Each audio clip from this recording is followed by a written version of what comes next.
Bienvenidos. Hoy nos metemos de lleno con un texto, fundamental. Uno que sirve como de bisagra, ¿no? Entre la historia de Jesús en los Evangelios y lo que vino después, la vida de la iglesia primitiva que vemos en las cartas. Hoy exploramos los Hechos de los Apóstoles. Un libro fascinante, de verdad. Sí, y nuestra base para la charla de hoy es una introducción académica, bastante sólida, que analiza el contexto, el posible autor, el por qué se escribió y su mensaje central. Perfecto. La misión. Bueno, entender por qué Hechos es tan crucial. Vamos a ver su precisión histórica, que es llamativa, discutir un poquito quién pudo escribirlo, cómo se estructura y, lo más importante, cuál es ese mensaje que impulsó a los primeros seguidores desde Jerusalén, hasta los confines del mundo de entonces.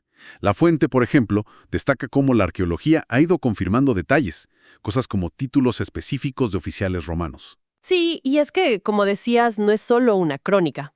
Es más bien teología narrada. Una historia con un propósito muy, muy claro. Nos muestra esa transición clave, ¿no? Cómo un movimiento que empieza muy centrado en Judea se vuelve una fe mundial. Es esencial para entender todo lo que sigue en el Nuevo Testamento. Me gusta esa idea de teología narrada. Es como la pieza que faltaba, ¿verdad? Conecta la vida de Jesús con cómo los apóstoles, entendieron y aplicaron todo eso. El material que tenemos sugiere que se volvió súper importante ya en el siglo II, con las primeras herejías sobre Cristo. Exacto. Hechos dio el qué y el porqué de la predicación apostólica. Ese núcleo esencial. El famoso querigma. Y ojo, no es solo una lista de puntos doctrinales. El libro muestra el impacto, ¿sabes? Cómo ese mensaje transformaba vidas, creaba comunidades, superaba obstáculos. Es la teología en acción. Y hablando de acción y realidad, un punto que siempre me llama la atención es esa precisión histórica que mencionabas. La fuente insiste, esto no es una leyenda. Hay detalles concretos. Esos títulos de oficiales, ¿cómo eran? ¿Strategoi en Filipos? Politarchas en Tesalónica. Eso, cosas que la arqueología ha confirmado. Son detalles que, uno pensaría que un inventor difícilmente acertaría. Habla de un autor informado. Y fíjate que tampoco es una historia color de rosa, No evita las tensiones internas.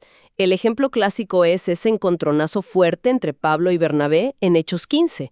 Terminaron yendo por caminos separados. Cierto. Incluir esos momentos, digamos, incómodos, le da un aire de autenticidad, ¿no crees? Sugiere un relato fiel a la realidad compleja de la Iglesia, no una simple propaganda que esconde los trapos sucios. Es verdad. Incluso el título del libro es curioso. Parece que no siempre se llamó igual. Los manuscritos varían. Hechos, Hechos de los Apóstoles, hasta los Hechos de los Santos Apóstoles. Ajá. Y se piensa como con el Evangelio de Lucas, que quizás al principio ni título tenía. Tal vez encajaba en ese género de la época, las praxis, que contaban hazañas de gente importante. Y si hablamos del texto mismo, ahí tenemos otra capa de complejidad. Hay dos versiones principales, la alejandrina, más corta, y la occidental, que es bastante más larga, con añadidos, explicaciones. ¿Y cuál se considera más original? Hoy día, la mayoría de los expertos se inclina por la alejandrina, la más breve. Se cree que esas ediciones de la occidental son posteriores, quizá copistas que querían aclarar cosas, añadir detalles de otras tradiciones, o incluso, reforzar más la divinidad de Jesús. Un dato clave es que los escritores cristianos más antiguos no suelen citar esas partes extras de la versión occidental. Interesante. Bueno, llegamos a la pregunta del millón. ¿Quién escribió Hechos? El libro es anónimo, no dice escrito por. Pero la tradición cristiana, desde muy temprano, señaló una persona. Lucas. ¿Qué pistas hay? Primero, esas famosas secciones nosotros. Claro, esas partes donde el narrador de repente dice navegamos, nos quedamos, como si él estuviera allí. Exacto. Es una pista interna fuerte. Sugiere que el autor fue compañero de viaje de Pablo, al menos en parte. Sí. Luego, la conexión obvia, en estilo, vocabulario, temas, con el tercer evangelio, el de Lucas. Los prólogos de ambos libros parecen de la misma mano, ¿no? Dirigidos a Teófilo. Tal cual, Lucas 1 y Hechos 1, la conexión es clarísima. Y tercero, Pablo menciona en sus cartas a un compañero, Lucas, el médico amado. Si este Lucas es el autor, sería el único autor gentil del Nuevo Testamento. Y ese punto es, importantísimo. ¿Y qué dice la historia sobre esta idea de que fue Lucas? Pues mira, el testimonio externo es sorprendentemente temprano y unánime. Ya a fines del siglo segundo, el fragmento muratorio, que es como una lista antigua de libros aceptados, dice Lucas, el médico. Y luego vienen Ireneo, Clemente de Alejandría, Tertuliano, Orígenes. Todos coinciden. No parece haber habido otra teoría fuerte compitiendo. Vaya. Y a eso se suma la evidencia interna. El griego de Lucas, Hechos, es culto, de buena calidad literaria. Lo del vocabulario médico quizás exageró un poco en el pasado, pero sí refleja a alguien educado en el mundo griego. Entonces, si juntamos las piezas, tenemos un perfil. Probablemente gentil, quizás de Antioquía, como decía Eusebio, o de Filipos. Educado, médico quizás, compañero cercano de Pablo en algunos viajes clave. La tradición dice que soltero, vivió bastante, y autor de estas dos obras enormes, Lucas y Hechos. Pero, ojo, la cosa no es tan simple como decir fue Lucas y punto. Han surgido debates, sobre todo al comparar al Pablo de Hechos con el Pablo de sus propias cartas. Hay diferencias que llaman la atención. ¿Diferencias? ¿De qué tipo? A ver. Por ejemplo, el discurso de Pablo en Atenas, en Hechos 17. Ahí parece usar argumentos de filósofos estoicos, epicúreos, para conectar con esa audiencia pagana. Algunos ven tensión con lo que Pablo dice en Romanos, por ejemplo, donde es más crítico sobre si la filosofía puede llevar a Dios. Entiendo. Otro punto es Pablo y la ley de Pablo, como tesalonicenses, parece menos prominente en los resúmenes de sus sermones en Hechos. Para alguien que lea ambos, esas diferencias, pues, pueden chocar un poco. Sí, pueden parecer contradictorias. Pero, ¿son realmente insalvables? Digo, pensemos en los evangelios. El Jesús de Mateo, Marcos y Lucas habla distinto al de Juan, y pocos dirían que no reflejan ambos al mismo Jesús histórico. Buena comparación. Es una posibilidad. Podría ser que Lucas, al resumir discursos largos, eligiera lo más relevante para sus propios fines, o que adaptara el lenguaje al contexto, algo que el mismo Pablo dice que hacía. Claro, hacerse todo a todos. Exacto. Y también hay que pensar en las fuentes de Lucas. Para los primeros capítulos de Hechos, centrados en Jerusalén, quizás usó tradiciones orales o escritas en arameo. Ahí actuaría más como un historiador que compila y edita. Más un editor cuidadoso que un inventor. Eso. Y sus resúmenes de sermones. Capturan la esencia, probablemente no cada palabra literal. Vale, cambiemos de tema. ¿Cuándo se escribió? Los eventos van del 30 al 63 DC, más o menos. Pero, ¿la escritura fue justo después o mucho más tarde? Allí hay dos grandes teorías. Una dice que se escribió temprano, quizás antes del 64 DC. El argumento fuerte es el final abrupto. Pablo está en Roma, bajo arresto domiciliario, pero predicando. No se cuenta qué pasó con su juicio, ni su muerte, ni la persecución de Nerón del 64. Si Lucas hubiera escrito después, no lo habría mencionado. Exacto. Parece raro que lo omitiera. Quizás quería presentar el cristianismo de forma favorable a Roma, a gente como Teófilo, antes de que todo se pusiera feo. Tiene sentido.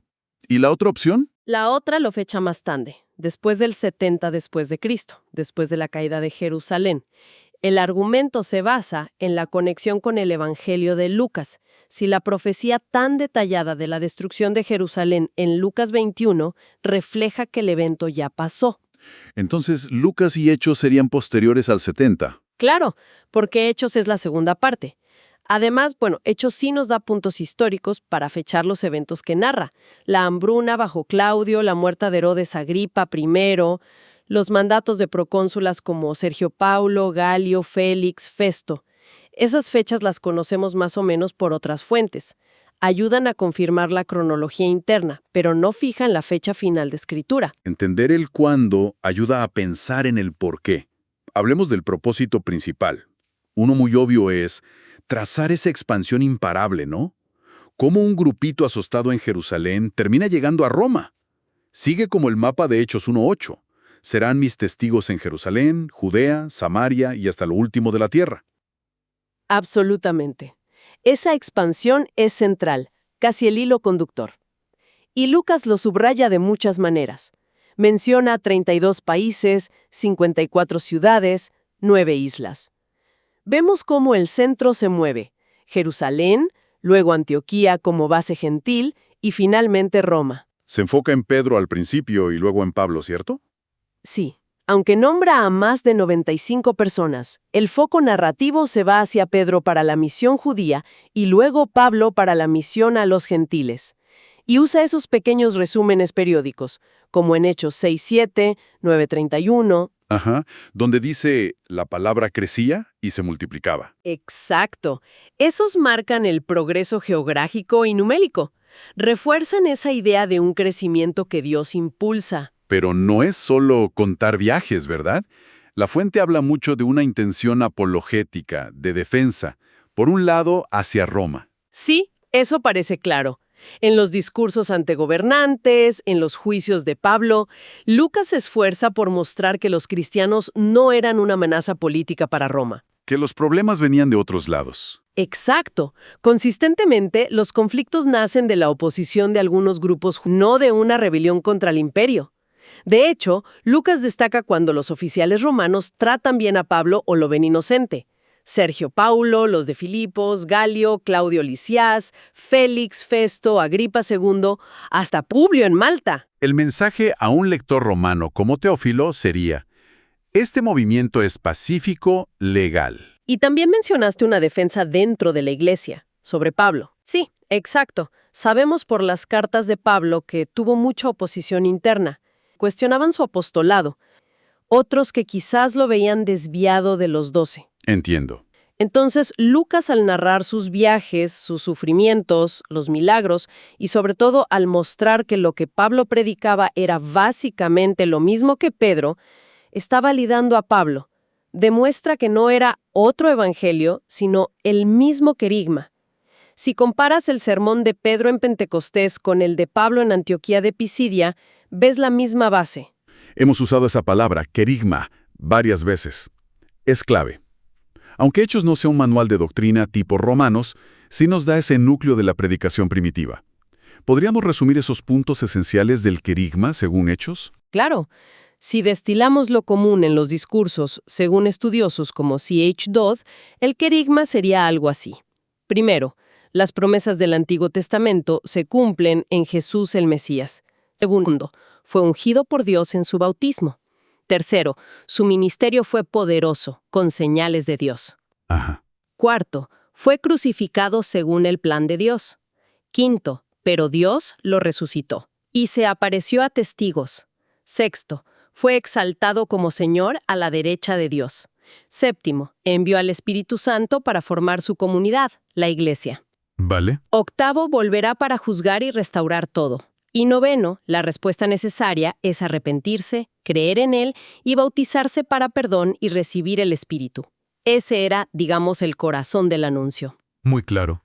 De forma narrativa, similar a lo que Pablo explica en Romanos 9:11, Hechos muestra que esta apertura a los gentiles no fue un plan B de Dios. Sino que era el plan original. Exacto, era parte del propósito original de Dios, anunciado desde Hechos 1:8. Incluso la crucifixión, terrible como fue, ocurrió según el plan determinado de Dios. Hechos 2:23. Hechos es la historia del cumplimiento imparable del plan de Dios, a pesar de todo. Entonces, si tuviéramos que definir el género, historia, pero historia con propósito teológico. Correcto, narrativa histórica selectiva. Como los libros históricos del Antiguo Testamento, selecciona eventos para enseñar sobre Dios y nosotros. Y eso es importante para cómo lo leemos. No todo lo que describe se prescribe para hoy. ¿Puedes aclarar eso un poco? Suena importante. Sí, es crucial. Debemos preguntarnos por qué Lucas contó esta historia en particular. ¿Qué verdad teológica ilustra? Por ejemplo, Hechos está lleno del Espíritu Santo, se menciona más de 50 veces. Pero no deberíamos construir toda nuestra doctrina del Espíritu Santo solo con las experiencias de Hechos, que a veces varían. Sino que hay que ver también las cartas, las enseñanzas de Jesús. Exacto. Interpretarlo a la luz de todo el Nuevo Testamento. La narrativa muestra el poder del espíritu, su guía, pero no necesariamente fija un patrón único y obligatorio para cada detalle de la experiencia cristiana siempre. Hay que distinguir lo descriptivo de lo prescriptivo. Entendido. Una cautela necesaria. Ya para ir cerrando, la fuente insiste en que para entender bien Hechos, ayuda mucho conocer el contexto del siglo I, el Imperio Romano, las costumbres judías, la diáspora, las rutas, la filosofía. Le da vida al texto. Sin duda, fundamental. Comprender ese mundo hace que muchos detalles cobren sentido. Muy bien. Pues, recapitulando, Hechos es ese puente vital entre evangelios y cartas, escrito probablemente por Lucas, el compañero gentil de Pablo. Vimos su sorprendente precisión histórica, pero también las tensiones que refleja. Analizamos su propósito: documentar la expansión, defender el movimiento y a Pablo y articular el querigma, Sí, el núcleo del mensaje apostólico. y nos queda ese final tan intrigante. Pablo en Roma, preso, pero no callado, predicando con toda libertad y sin impedimento. Ese final abierto, ¿qué nos sugiere? Quizás Lucas nos dice que la historia que contó, la de un mensaje que derriba barreras y avanza contra todo pronóstico, pues no terminó en el capítulo 28. Que la misión continúa. Exacto. Quizás la pregunta para reflexionar es, si esa historia sigue, ¿cómo se está escribiendo el siguiente capítulo hoy? ¿A través de quiénes?